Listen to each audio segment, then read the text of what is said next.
Isang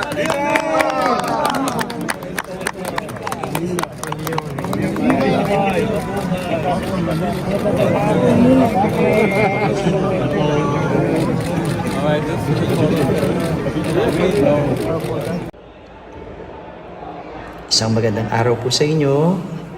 Muli, dito po ako sa Italy at kung kahapon tayo ay nagpunta at nilipot ko po kayo kung saan malapit tayo sa Santa Maria Maggiore. Ngayong araw na ito, pinagpatuloy natin ang paglibot sa mga basilika dito sa Rome. Kaninang umaga, aming na-meet ang ating mahal na Santo Papa na si Pope Leo sa isang audience. At nakakatuwa lang na kami ng mga pari ng Maynila ay nakalapit at nakakuha ng picture kasama ang ating Santo Papa.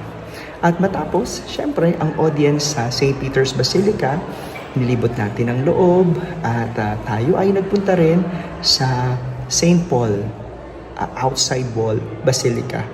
So, maganda rin ang karanasan doon sapagkat syempre andoon ang pinaglibingan ng ating santo na si San Pablo. At lahat ng yan nangyari ngayong buong araw. At ngayon, nandito ko sa loob ng Pontificio Collegio Filipino. Dito nakatira ang mga Pilipinong pari na nag-aaral at nagpapakadalubhasa dito sa Roma. At ito yung kanilang oratory. At dito sila nagdiriwang ng kanilang banal na misa.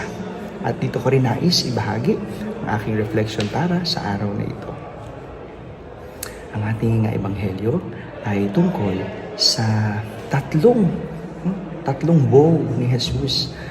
Tatlong woe sa mga Pariseyo. Sa totoo lang, si Jesus madalas tuligsain ng mga Pariseyo. Pero sa pagkakataong ito, pinapangaralan niya ang mga Pariseyo. Ngunit, iba ang dating sa mga Pariseyo. Ang dating sa kanila, tinutuligsa sila ni Jesus. Hindi ugali ni Jesus ang manuligsa. Hindi ugali ni Jesus ang mang-away. Ugali ni Jesus mangaral at magturo. Kaya naman sa pagkakataong ito, iba ang dating para sa mga Pariseyo. At kung minsan, parang ganito rin yung nararanasan natin, hindi ba? Kapag tayo tinuturuan, pakiramdam natin, tinutuligsa tayo. Kinakalaban tayo. Pero ang mga taong mayroong ganitong disposisyon o ganitong pag-iisip ay yung mga taong hindi bukas sa pagtatama. Kaya nga, pakiramdam ng mga ibang pinagsasabihan ay nagiging kalaban. Pakiramdam ng mga ibang tinuturuan, sila'y kaaway. Parang hindi dapat ganun ang maging disposisyon natin. Lalo sa panahon ngayon, napakarami ang mga nanunuligsa. Napakarami ang mga nabibigay ng komento.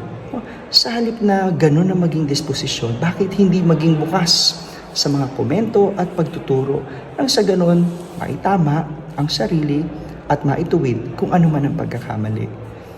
Ang panyaya sa atin, maging bukas sa mga aral at sa mga turo at hindi tignan ito bilang pagtutuligsa, kundi isang aral na dapat matutunan. Yan po ang ating pagninilay sa araw na ito. Hanggang sa muli at bukas, kita-kita po tayo muli.